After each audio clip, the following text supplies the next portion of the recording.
And welcome back, everybody, to another collaborative stream between myself and my co-host here, Fit Dad Chris. Fit Dad, hey, say hi to the viewers today, man.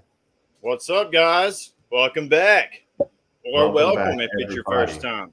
time. Yeah, definitely. If it's your first time, I appreciate y'all coming through. We do these streams bi-weekly, and we've even been starting to toy around with trying to take care of these streams for you guys on a weekly basis, try to increase that content. So I know Chris and I are always in close contact. So guys, we're always working towards getting more good stuff out for you. So I appreciate everybody coming and joining us on live. Anybody that's on playback, absolutely, we are very appreciative of you coming by and visiting our channels. And by all means, anytime you come and visit my channel and check out our streams, please do click that like and subscribe button and subscribe to Fit Dad Chris as well. And then vice versa. We like to, to do these things together, and we like to build a community together. I think that's really what our goal is, to make sure that as we grow, our community grows, and what we are actually promoting together is health and fitness first, facts over opinions. I think that's what we got going on, Chris. Is that right?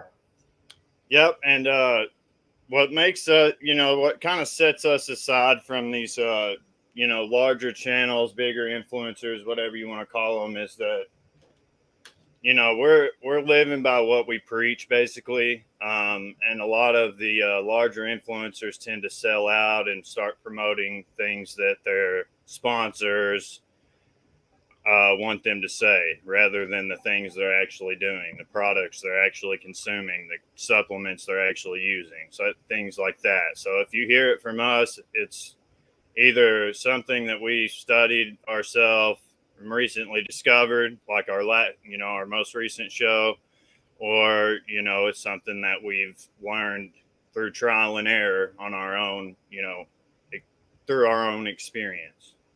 Absolutely. Well, guys, we're just going to continue this on. The thing is, we've been covering some pretty heavy topics over the last few shows, and I think today we're going to continue that in that vein. So today's topic at hand, Chris, is going to be healthy at any size, fact or fiction. That question today, unfortunately, is a loaded one, and it's odd that it is. It's just the way our society is today, with the political climate that is out there. So unfortunately, this is a hot topic. When 10 years ago, it certainly wouldn't have been. So what Chris and I plan to do today is actually cover this from to do our best to try to cover this from a non-biased point of view. We all have our opinions, and we're all welcome to our opinions, and we can share them. But ultimately, we're hoping today, by the end of this stream, that we go over all the facts and data that support one way or the other, whether health at any size is in fact a fact or fiction. So to start us off, let me go right into our notes, my notes here, Chris. Just FYI, guys, according to the World Health Organization, the term overweight is defined as the abnormal or excessive fat accumulation that presents a risk to health. The key word there is risk. And so that tells me that we already have some research that is leaning in that direction. Now, I mean, it's easy to argue both ways again, like I say, and what I want to do is argue both ways today. But this is coming from who? And whether you trust everything they say or not, they've gotten things more right than wrong in the past, regardless of what they've done in the present, in my humble opinion. So the best way, or the most common way that people tend to measure themselves as far as weight or overweight or obesity is using BMI. And that is one metric that is also heavily argued. Chris, I know you've probably heard many arguments against BMI as being, a measurement of someone's, body composition, right? So that, and the argument is going to be that it's inaccurate, or it's not detailed enough, or whatever it is.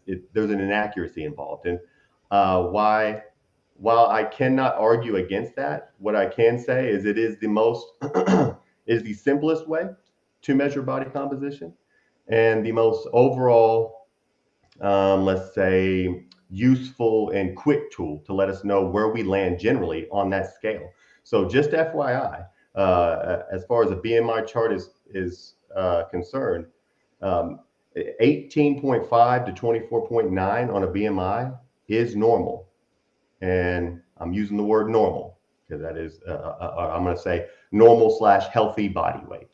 Above 25 is considered overweight, and then above 30 is considered obese, period.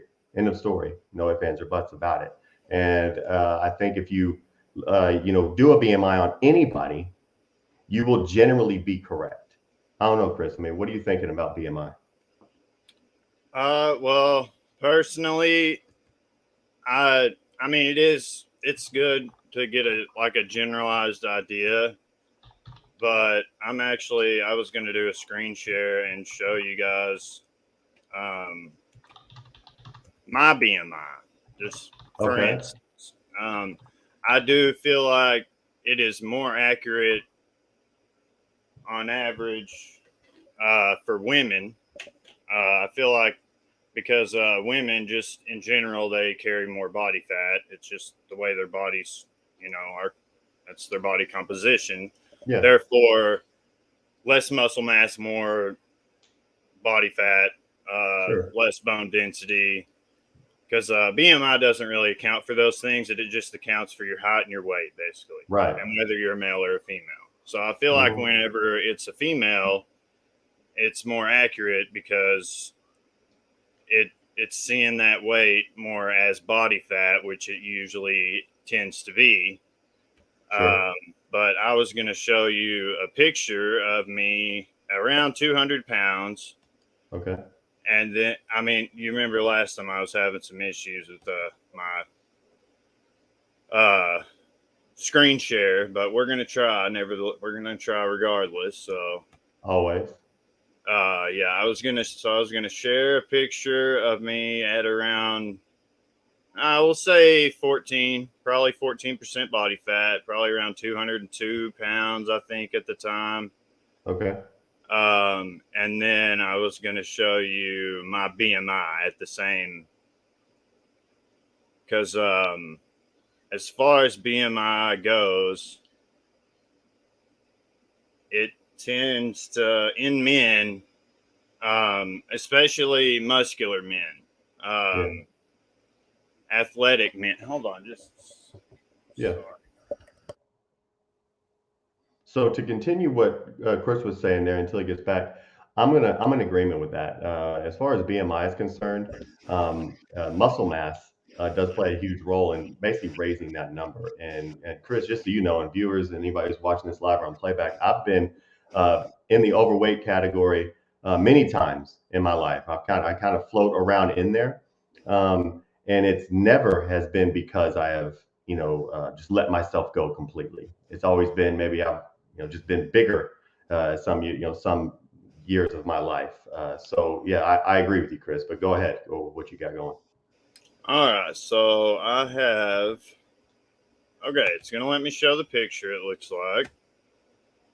Okay, so Okay, I think you might have to I allow got it. you. Okay, there it is. Yep. Did it? Is it? Okay, so that's. Oh, whenever I minimized it, it took it down. My bad. Okay, so there we are. That's me. Between 199 to 202. I would fluctuate around that time. This was around, I'm 6'3", so obviously, Hmm. I don't look massive at 200 pounds, Right. but I'm obviously not overweight or obese. Absolutely. But now I was going to share. So I've got this right here. I've already got the tab pulled up, so it'll let me type in. Okay, here we go. All right, so male, age 30. Okay. All right, and it lets you choose between imperial and metric, but since we're in the U.S., I went ahead with imperial. So 6 foot, 3 inches, weight. I guess you can see I've already done this before. Yep, it's filling it in. We'll just say 200.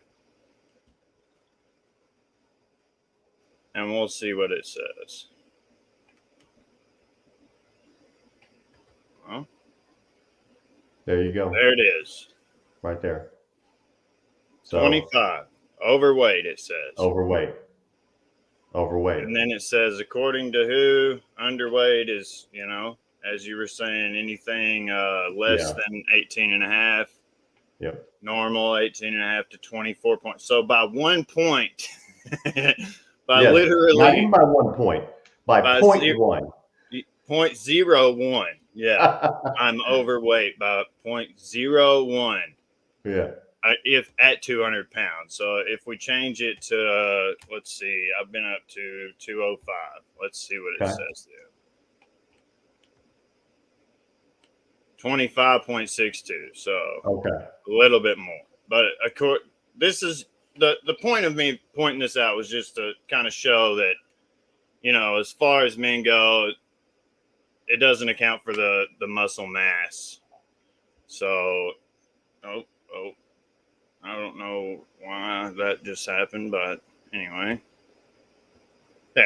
Anyway, it doesn't account for the muscle mass, so it can be inaccurate. And especially if you're looking at dudes that are bigger than me, that are maybe not as tall as me, but say the same weight. Right. But the same body fat percentage. So same, like 14 to 15% body fat, which is ideal body fat percentage for a male. Right. And it'll call them even more overweight. And then. So, Chris, I got a question.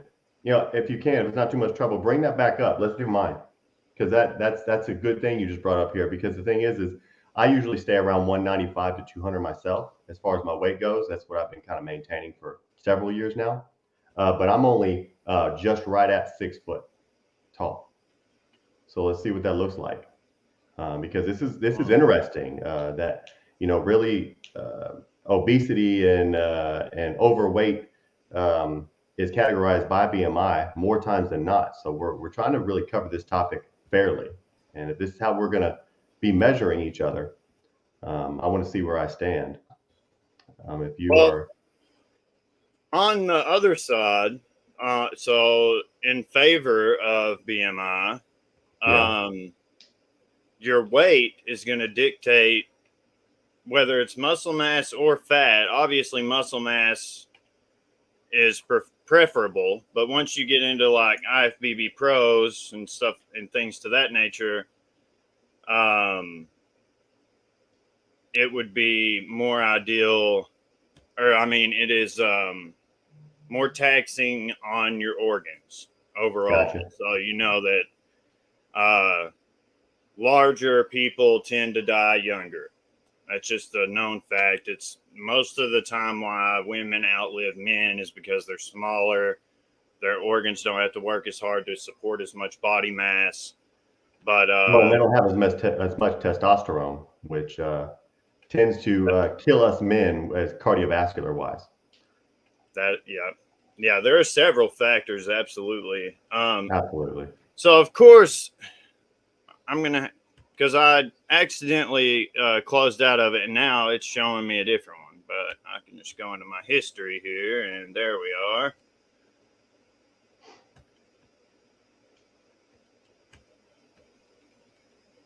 No, I don't want notifications from your website. Okay, here we go.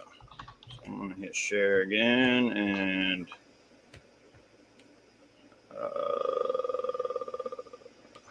there it is. Okay, here we are. All righty. So, has he got it up? Thomas just jumped in. He said, also, testosterone makes men do stupid stuff, so it gets us killed. Especially when, as teenagers going through puberty, when that testosterone is going, crazy. 100%. So, you said you're 39? What? My age? It has 41. 41? Yes, sir. You do not look 41. Appreciate you, You sir. said just 6 foot even, or like Yeah, 5 just go foot 6 foot even. 11.5, or just 6 foot even? Yeah, and then let's just say 195. I usually hover between that and 200 or so. Okay. And let's see what that comes up with. So it's showing you to be even more overweight than me. So I'm overweight. So by BMI standard, I'm By overweight. BMI right? standards, you That's would why be we're trying to be considered fair about overweight. this. And a lot of doctors actually go by that standard as well. Yes. But if you see off to the side here, they have some other calculators: body mass index, which is BMI, body fat percentage, basal metabolic rate. I would think that should say basic metabolic rate, but whatever. Ideal body weight, target heart rate, and running pace. I'm trying to decipher how they're able to calculate all that just by, typing in a few metrics. But Sure. regardless, Regardless. I am kind of interested in the body fat percentage, how they calculate that. Yeah, that'd be interesting. I mean, I don't know how you can do that over an internet connection. I mean, there are definitely accurate ways to do that, but you have to go to a clinic to get that done. But the bottom line is we're looking at BMI really as a metric, right? As to whether you are overweight or obese. And if we can tell in this instance that the BMI in some regards can fail us, right? And so then what do we got to do, Chris, to take this one step further? Because that BMI argument now, in my opinion, is completely shot down because it's just too inaccurate for us to actually say, because you look at me and you both, and clearly we are not overweight or obese individuals. That's clear. So what do we do next? So we got to move on to more data though. And so in my reading, let me share this with you guys, is that in the U.S. Around 70% of adults are either overweight or obese. That's shocking. And I don't care if you're talking about that is the BMI is the only thing being used to measure that overweight or obesity. 70% of US adults are overweight or obese. And I'm repeating that. Worldwide, 1.9 billion adults are overweight or obese. And this doesn't take into account childhood obesity, Chris, which is absolutely on the rise and definitely a topic that we covered in our previous stream. That I'm going to go ahead and link in the description below after this show is over, guys. You guys need to go check that out. Chris and I are covering a pretty interesting topic on childhood obesity. So definitely follow that into the link below. It goes over how childhood obesity leads to greater chance of adult obesity due to many different factors. So I really, like I say, I think you guys should check it out because it's shocking that you have 70% of US adults, 1.9 billion adults worldwide, and then also childhood obesity is on the rise, which perpetuates those numbers. Chris, it gets scary, man. I don't know what you think about those numbers, but that worries me. Worldwide 1.9 billion. And if you round up the world population to 8 billion, which it's not, to our knowledge, we're not there yet. Right. That's 1/4. That's a quarter of the world population being obese. And Sure. the U.S. account with its population only being roughly 300 something thousand, or 300 something million. Yeah, 350, 380 million. Yeah. And that's probably making up a lot of it. It definitely is. It definitely is. It's just because that's the way our society is built on. We're gluttonous.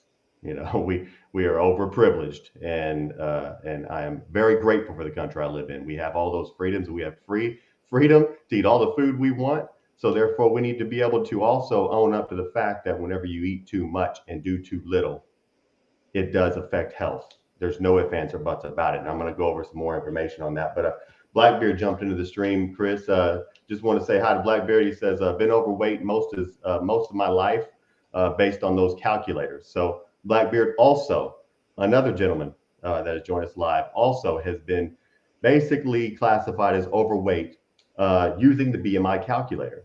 So Chris, I think we've pretty much made it pretty clear that BMI is 50-50 at best.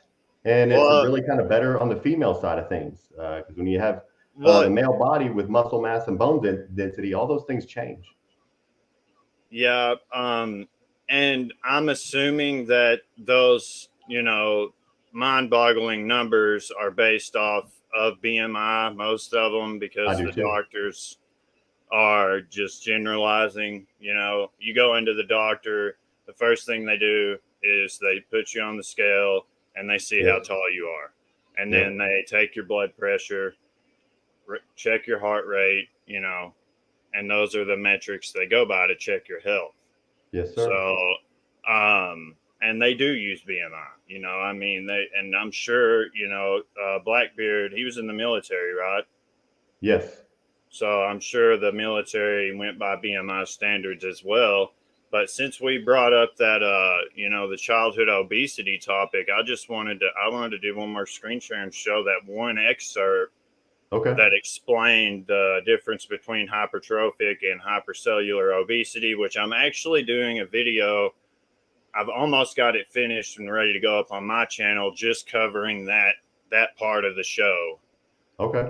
So that should be up by later this evening, if at tomorrow at the latest, to anybody that wants to check it out. But I was going to go ahead and hit share so we can show that to everyone, just because of how crazy it really is. Okay. But knock yourself out. So it's there we go. But and for those that don't know, my fiance is in A&P too. She's got an A&P, the most up-to-date A&P college curriculum book. She was doing some studying, and she came across this excerpt giving you a little preview. It shows right here into chapter 23. And she pointed it out to me as I was watching a video over the article and the case that we did our most recent show over. So they kind of went, like, it was so ironic that she pointed this out to me as I was watching that video. But it says there are two forms of obesity. Oh, sorry. I did a lot of push mowing yesterday, so my back's getting to me a little bit. 30 hits hard. There are two forms of obesity. The first and most common is hypertrophic obesity. And I explained in the show that is 99% of fitness influencers, unless you're watching actual doctors that are explaining obesity, not in a fitness, perspective, but more so as a health perspective. Right. You're not. They're just going to say either obesity or morbid obesity. They're not going to say hypertrophic obesity. Hypertrophic is the most common. It's when the lipid inclusions in the adipocytes are fat cells, accumulate excess fatty acids and increase in size. So the fat cells that you have, they increase in size. That's hypertrophic obesity. That's what once you're past puberty, probably, we weren't really able to discern when it is that hypercellular stops and, it's only hypertrophic. But adipocytes may grow to as much as 4 times their normal size in cases of severe obesity. However, the number of adipocytes remains the same. So hypertrophic obesity, the number of fat cells you have remains the same. They just increase in size. The other form is hypercellular obesity, in which the actual number of adipocytes increases. Hypercellular obesity, which is generally severe, correlates with the development of obesity in infancy or early childhood. This is because the adipocytes of infants and young children can increase in number. So they can actually divide and replicate, or is it? They can divide and multiply. So There you anyway, go. whereas those of adults lack the ability to divide and form new cells. Both forms of obesity increase the risk for certain health problems. However, they seem to be associated with development of different disorders. Furthermore, the development of disorders associated with obesity is complex and depends on the distribution of adipose tissue, which is fatty tissue, and on genetic factors. For a deeper discussion on this topic, go to the metabolism chapter. We went into some of that in the show. Right. So if you'd like to go look at that show, I don't know if he's linked it in the description yet, but I know he will have it linked after the show. And I could actually share the link in the stream, but I'm not sure if they'll let me share it. If it'll be like able, you might be able to copy and paste it, and you will be able to make it clickable, but I don't think mine will be able to be clicked and just no, not Creator Studio. Come on, just give it a shot. And so we got Blackbeard with another comment. He said he's known guys that had minimal body fat but lots of muscle, still labeled obese. So he's talking about, these guys that are all jacked, bodybuilders or guys who just, just meatheads, man, just gym rats. So yeah, I mean, it's very clear that muscle mass and bone density plays a huge factor in how that BMI is going to really look for us males. So I mean, this is great, man. I mean, I like you guys, interacting in the comments. Cris and I really enjoy y'all coming through, and we want to thank everybody who's coming back through on playback as well. So I mean, we want to cover this topic in detail, guys, and this is part of that. We got to argue both sides. We're not just going to go. We're trying not to hit this at just one angle. We want to be fair. Cris, as you get that ready to post, if I need to repost it for you to link it, that's fine. But I'm definitely going to put it in the description after the stream's over with, guys. You guys are going to be able to get to all of this information, get to Chris's channel, my channel, everything. So we'll make sure we have it available to you. The question I'm going to pose here as we move past the BMI, I think we've thoroughly covered that. What are the pitfalls you put your body through? Channel, my channel, everything. So we'll make sure you got there, Cris. Oh, okay. It's echoing. Sorry. So I said, as I was saying, what are the pitfalls you put your body through when you're overweight or obese? That's a question. So one is it has to store the fat. That's one. Two, it then has to carry that fat. And then three, it then has to manage all the additional hormones that fat produces. Now, this is where it gets very interesting, guys. And this is where, again, we're getting into facts, not opinions. And we can share opinions and laugh and have fun today, but these are facts. So talking about storing the fat, you have subcutaneous fat and then you have visceral fat. I'm sure you guys have heard both of those terms, whether you know exactly what they are or not, but you've heard of them. So sub-Q fat is stored under the skin, which makes up about 90% of our total fat storage. And the visceral fat is stored in the abdominal cavity area. This fat takes up space needed for vital organs. The visceral fat does. It can hinder lung function, which could also then, by extension, explain shortness of breath in the obese population, never minding the fitness level issues. I'm just talking about purely how the fat is acting against the vital organs physically in the body. That is your lungs. Their lungs don't have as far to expand. Their diaphragm is having to work harder to move to expand their lungs in the first place. So yeah, it hits from many different angles, and that's not even touching on the restricted blood flow due to the fat. The fat stores that build up in your actual blood. I believe isn't there some sort of fat like that, or is the visceral fat? Visceral fat's the one under the skin. The other one is the one that builds up around your organs, and The one that you Well, were that's just your visceral fat that builds up. So that's funny that you say that, because that's actually part of my next note. So check this out. So and when you're talking about the fat storing, basically in the arteries and carried through the bloodstream, cholesterol, things of that nature. So talking about carrying the fat now. So we've already covered. So I covered the first point in the pitfall of the body having to store the fat. So we've covered the physical storing of the fat and how that affects your body, right? Then now we have to carry it, guys. So it applies a constant additional load to your musculoskeletal system, which includes also, of course, the joints. Applying an additional load to any system or joint or connection, whether you're talking about the human body or a machine, that's going to result in early breakdown, period, end of story. Whether you're a doctor or a mechanic or just observing life around you, whenever an additional load is put on something for a long period of time, it breaks down early.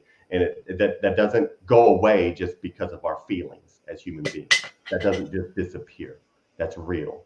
So this is why osteoarthritis is actually common in overweight and obese individuals. That's also called the wear and tear arthritis. If you look that up and read about it, the wear and tear arthritis. There's a reason why it's called that.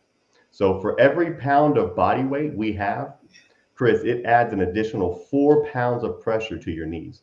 So when you're talking about walking around all day, every day, for every additional pound you add to your body, you're adding 4 pounds of pressure to that joint, to those knees. And so that's why, Chris, as I'm sure you've seen, and all of us, the rest of us have seen, when you have obese individuals, their knees are broken down. They're on walkers or in wheelchairs, or they can't get up and walk long distances. Never mind that they are out of shape. They can't do it because they're in pain. These things are all real, guys. They're not feelings, they're real. So it's crazy for us to sit here and think that we could just denounce them and just wish them away. Wish all you want to, but the pain's coming. And it's silly to think any other way, guys. It really is. And it's annoying to hear. Anyway, I get upset about it because, the thing is people, they want to glorify these days. I'm kind of sick and tired of that crap. So let's talk about actually managing the additional hormones that fat produces. So now we've actually gone through the storing of the fat. Now we've carried it. Now let's worry about, now on top of that, now we have to worry about what that fat is doing to our body as far as hormones are. So talking about managing the additional issues that come with the additional fat, excessive fat and cholesterol accumulates on your artery walls. Fact. This narrows arteries and results in higher blood pressure, just to start, which high blood pressure then can do damage to the arteries themselves, as well as the heart. So it can also lead to things like dementia, TIAs, strokes.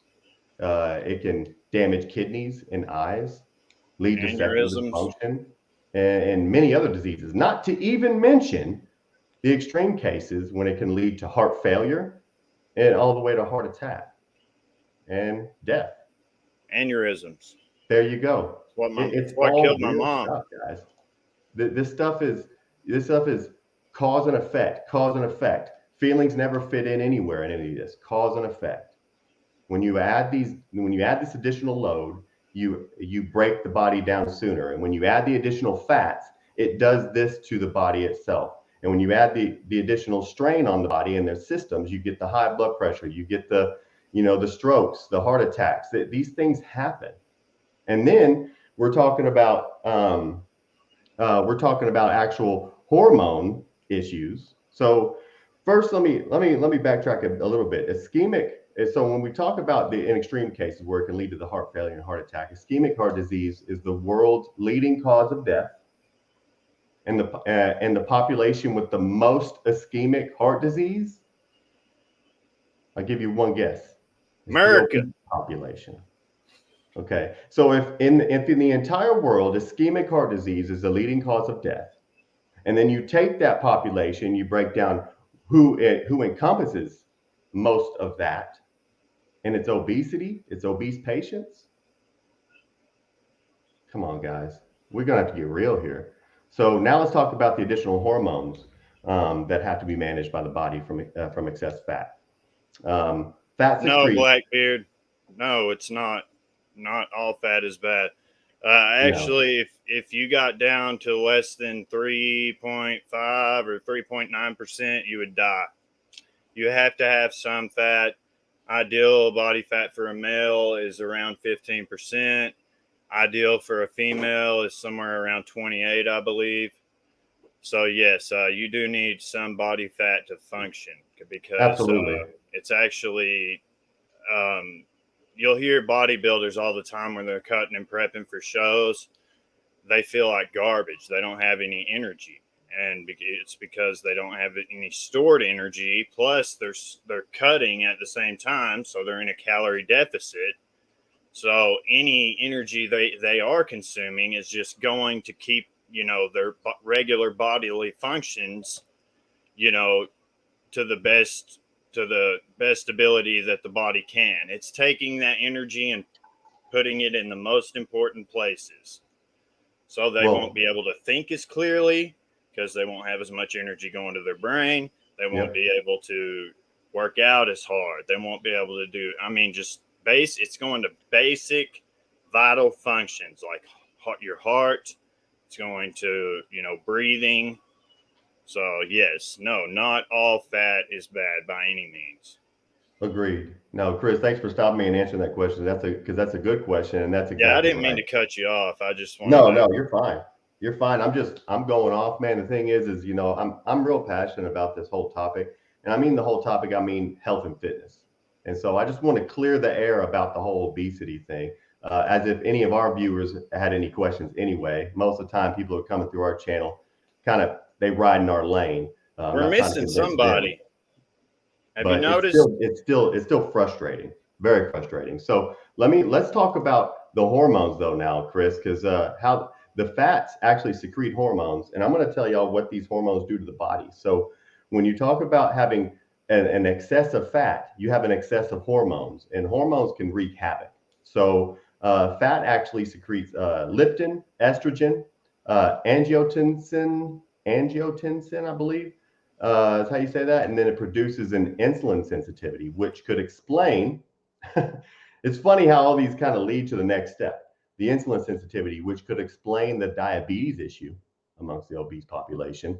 That's a novel idea. Let's not be silly and think that that obesity doesn't hurt, guys, doesn't actually, well, kill in some cases. So leptin, let's talk about or the leptin, not leptin, hormone. It causes kidneys to secrete less water than normal.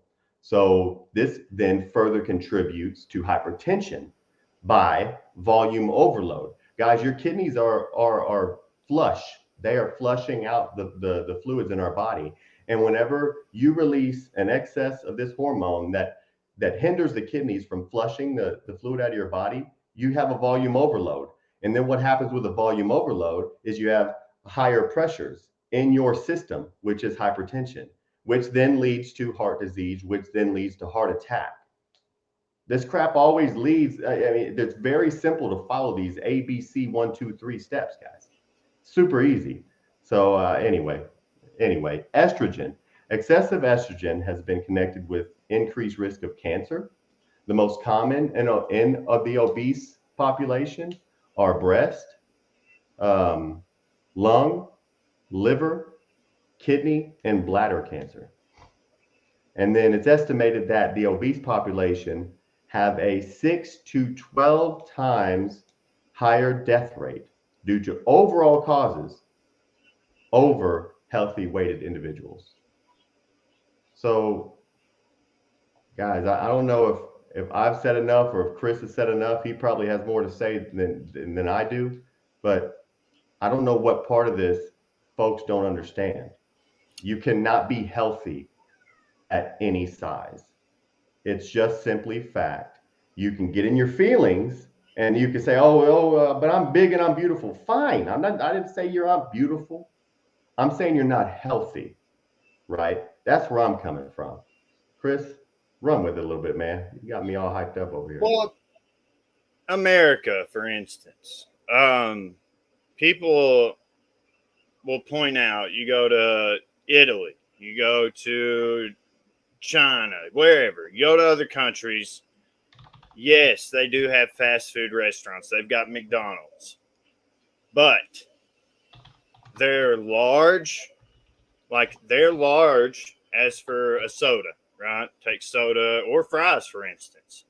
They're large is like, I believe, smaller than our, uh, let's see, their large cup is the size or smaller than our small. Yes. Like if you were to get a small drink at Burger King or something like that, that's about how much they would consider a large in most other countries. Right. So it's not, purely the fault. I mean, yes, the people make the choices to go there, but they're also getting all these advertisements shoved down their throat. They're also True. now they're getting all sorts of misinformation spewed to them on TikTok, Twitter, anywhere. Anybody can create their own community, create their own little echo chamber.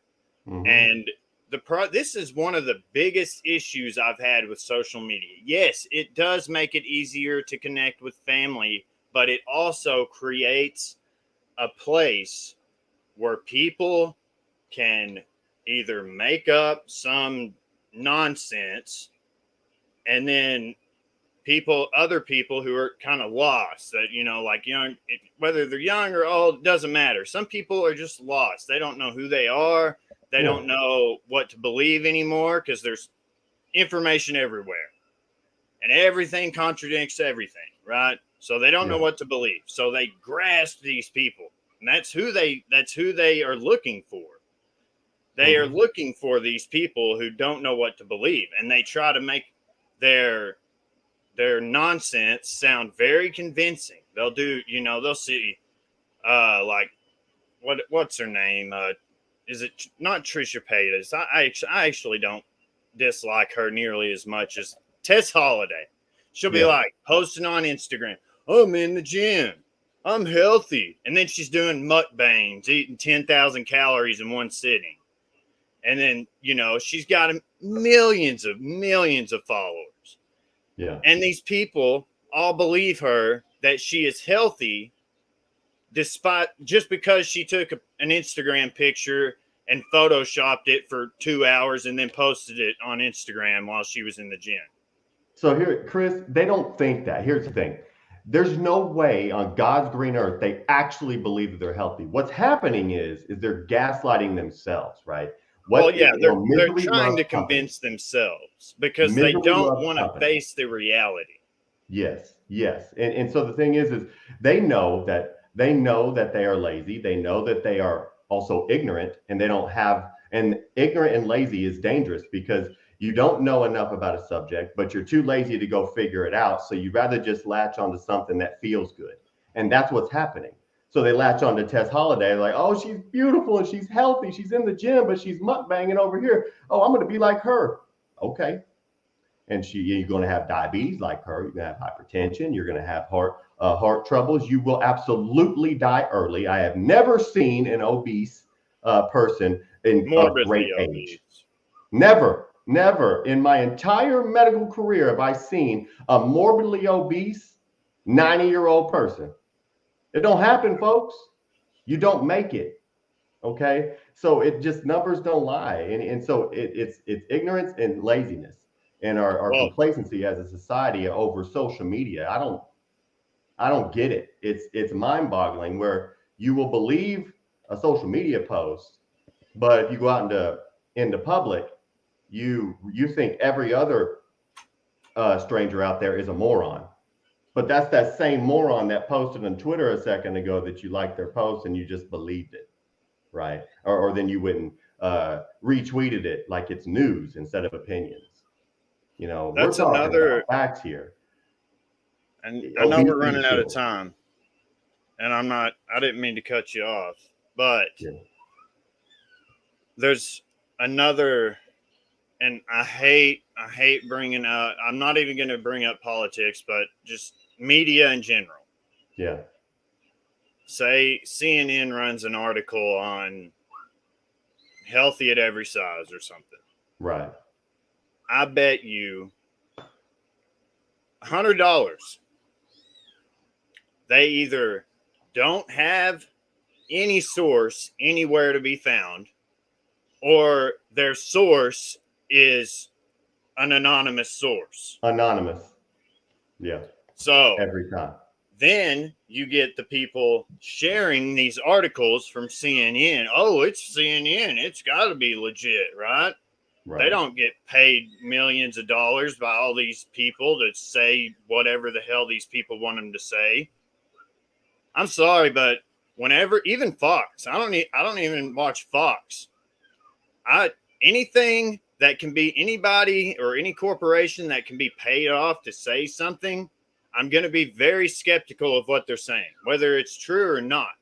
Yep. But whenever you have Fox News running an ad at their intro saying, "Brought to you by Pfizer," Yep. and then they're saying, "Go get vaccinated, go get vaccinated," and I mean, it's not even political. Trump came out with the vaccine. He rushed it, cut through all the red tape and got it out. And then whenever Biden gets installed into office, they're all trying to take credit for it and act like, oh, and then you can go look at them in interviews prior to the election where they said, well, if it comes out under Trump, I'm not taking it. Right. And now you've got Fox, CNN, MSNBC, brought to you by Pfizer. Oh, is that the same Pfizer that has the most criminal cases against it, like out of any other medication production company or whatever you want to call them? Is that the same Pfizer that basically caused the opioid pandemic that we're facing now? Yeah. That's only being boosted by our open borders so that China can produce all this fentanyl, send it to Mexico, and just traffic it right across with basically no repercussions at all. Right. So no, I don't believe the mainstream media. You know how I determine whether something's actually true or not? 3 things.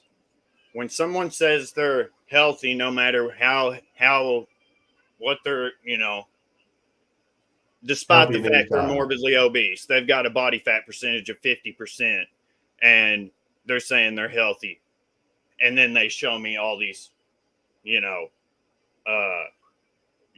evidence, this is proof. This is their proof, and it's articles or whatever. It's going to go straight to the bottom and see where are the sources. And then when you find the sources, it's either there aren't any at all, Right. or it's some link that takes you to Wikipedia. So I look for valid sources. I look at what everyone else is saying, look at what the other opinions. I'm not one to listen to one. I don't care if they're saying exactly what I want to hear. I want to hear the opposite side of the story, and I want to discern for myself what makes the most sense via critical thinking. But now they're shutting all that down. Now that's hate speech. Now that's, all this and that, You're bullying if you point out that it's not healthy to be morbidly obese, even though the word morbid means deadly. But sorry, I had to go to a rant. So no, I hear you, man. We both got our rants out today. So I think, between us both ranting and then going through all the data that we've got, I think we've covered the topic in full, guys. We're going to bring this plane down, let you guys enjoy the rest of your day. We're going to get on with our weekend, because the thing is we all know here that obesity kills, period. No ifs, ands, or buts. All lines draw straight to obesity being the lead cause of many, many types of preventable death. So, guys, I mean, between how it actually affects the body physically. Now, we're not talking about beauty. If you think big is beautiful, fine. Don't care that your opinion doesn't matter. Your opinion is just as important as mine, and neither of our opinions matter. But the fact of the matter is that the things that excess fat does to the body, does physically to the frame, that then does to the organs, and then does further into the hormones. It wreaks havoc, guys, and there's just no getting around it. So healthy at any size, fact or fiction? I think we've stamped it today, Chris. It's totally fiction. Yeah, it's and now beauty, sure, they they can be gorgeous, but that does not mean that they are healthy. Not at And all. that, and I mean, we didn't really touch on this much, but those 300-pound bodybuilders, they don't have that, the fat so much that's weighing down their organs, but they are also taxing their organs as well, in that their organs are having to work harder just to support that extra body mass. But the difference 100%. is muscle mass is going to increase your metabolism. It's going to, it's not going to cause all, I mean, it will increase the overall load that your body has to carry. Your heart has to pump more blood. Your liver has to work harder to cleanse all the toxins out of everything, all that. But when you're obese, there is no working around it. I could do a damn 6-hour lecture out doing off of 2 or 3 chapters out of this anatomy book explaining. And they bring up all this, oh, well, new science. I mean, whenever they say new science, I say, you mean Wikipedia? You know, or maybe they've paid off a few doctors to say something. Now Right. doctors are actually scared to tell people that they're overweight, because if the person has like a following on social media, they'll go destroy the doctor and calling them fat phobic and all this and that. And it's like, Right. I'm sorry guys, but you got to face the truth at some point. It's just like addicts. At They'll be in denial for the long. Oh, I don't have a problem. Alcoholics, I don't have a problem. The first step is accepting you have a problem. Then you can work towards fixing it. Absolutely. But I hope you all enjoyed the Absolutely. show. Thank you all for coming by. One more thing, make sure you go. He's gonna. I'll have a comment as soon as this video is archived. You can go to my channel through there, hit that subscribe button, check out our last show, and go in the description and check out my merch, because I'm gonna make a few new designs. I'm gonna make a fit Dad's Live design that'll have both of us probably on it, so that you'll be able to get that. And I think they're doing a couple different deals right now, so you get like 15% off. I got this. It's like, I think it's called a baseball tee. It's like $18, and it's super comfortable. So I mean, super good deals. Check it out. Love you guys. Absolutely. Hey, thanks, Chris. And thank you, everybody who joined us live today. Thank you, everybody on the playback. We greatly appreciate all the support, guys. And we are definitely looking forward to the next show. Chris, it's going to be 2 weeks from now. And as always, we will always keep you guys informed. If we change this show to weekly, we're going to let you know very quickly. But just so you know, you can count on us every other week. So a couple weeks from now, we're going to be on Chris's channel. So follow us over there, and we're going to continue the discussion over there. So once again, guys, you guys have a great weekend. Well, What you got, one more Chris? thing, real quick. They until we get 500 subs, I'm not able, until one of us hits 500. We can't really like make posts to like give you guys information on its changes or whatever. So if you want to follow me on Twitter, both of us have Instagram. I'm gonna send Michael. I mean, you can go to my channel and find all my social media at the bottom of every description on every video. But I'm going to make sure to send Michael the link to my Twitter as well, because any updates I'll put on Twitter, and I'll do my best to put on Instagram. But y'all have a good one. Absolutely. Thanks a lot, guys. Y'all have a good one.